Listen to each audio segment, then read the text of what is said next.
Off-leash walks are dead in 2026. Yeah, controversial start, I know. Half of you are already typing an angry comment with one hand and holding your dog's retractable lead with the other. Yeah, I said it. In fact, I've stopped relying on leash walks altogether with my own dogs.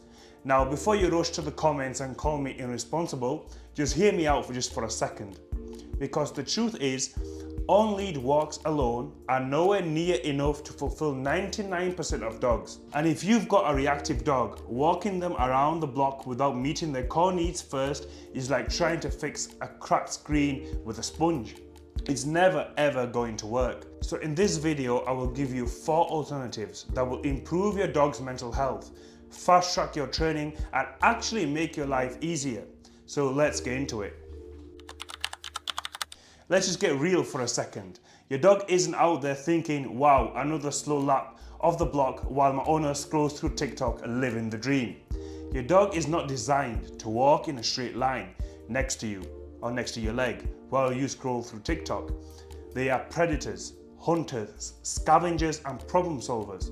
They are built to sniff, search, and chase, and to work things out. At no point in the evolution were they bred to do a boring lap of the estate on a tight lead, and yet somehow that's become the gold standard. Now, don't get me wrong, this isn't about letting your dog sprint through Tesco car park or charge at every single dog they see. This is about control with purpose, not just dragging your dog around like a slightly furry suitcase. Let's start with something you can literally do today: scatter feeding. Your dog's brain is wired to scavenge. When they sniff, they activate what neuroscientist Jack Panskep called the seeking system. That's the part of the brain that is responsible for motivation, curiosity, and drive. And when it's activated, the dopamine gets released, the dog becomes calmer, and the dog is more fulfilled and more regulated. This isn't just letting them sniff, this is basically therapy for your dog. Honestly, most dogs would choose this over your motivational chat mid-walk like leave it, leave it, leave it. This is how to properly start. Start small and don't scatter food everywhere. Keep it in a small tight area and let the dog win early. Then build it up over time. And here's where people get it wrong. They say, aren't you just teaching your dog to eat off the floor? No. Because we use windows of opportunity. When I say go find it, this is the dog's cue. But outside of that, it's not allowed. It's the same as play, it's the same as everything. Your dog is not stupid, they understand context. They're not sat there thinking, oh brilliant, I found food once, better eat every kebab wrapper I see for the rest of my life. Next up, and this is massively underrated, play. Not just messing about, structured play. Because play isn't just fun. It's not you just half-heartedly throwing a ball while thinking about what you're gonna have for dinner. But play helps dogs develop social skills. It channels prey drive and releases energy properly. When your dog plays tug, they're rehearsing the hunt. Instead of a 20-minute boring walk, do this instead. Do a 10-minute game of tug, of flirt pole, or ball work, and you'll get way more engagement, way more focus, and better behavior in half the time. Now here's the one that most people should be doing: long line walks. Clip on a 10 to 15 meter line and go somewhere quiet.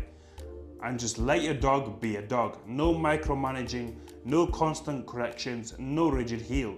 Just sniff, explore, and allow them to choose their own direction safely. And yeah, this might mean getting in the car and going somewhere quieter, but let's be honest, you didn't buy a houseplant, you bought a dog. And unfortunately for you, dogs require slightly more effort than watering them once a week. Now this is the GOAT tier. This is where your dog actually comes home tired, instead of you being the only one exhausted and your dog still bouncing off the walls. If you only take one thing from this video, make it this. This ticks every box: mental stimulation, prey drive fulfillment, problem solving, focus, and engagement. This activates the nose and it engages the brain and channels hunting instinct. It tires your dog out properly. It's best to start off simple, The dog sees the ball, for example, you drop it right in front, release them, and then let them have it. And then slowly just start progressing. Start putting the ball slightly further away, slightly hidden, then fully hidden. And eventually the dog has to search and problem solve, which funnily enough, this is exactly what they've been bred to do. For a more advanced level, take their eye off the object, ask for obedience, turn them away, then release. And now they must use their nose and not just their eyes. Everything in this video comes down to one concept: windows of opportunity. Your dog can sniff, chase, play and search when you allow it. Outside of that, they don't. That's how you create freedom, control and clarity at the same time. So, are all lead walks bad? No. They are just massively over relied on. And it's like going to the gym once a week and wondering why nothing's changing. They're just not enough. If you want to reduce reactivity, improve behavior and build a better relationship, start by meeting your dog's needs first, then you ask for obedience.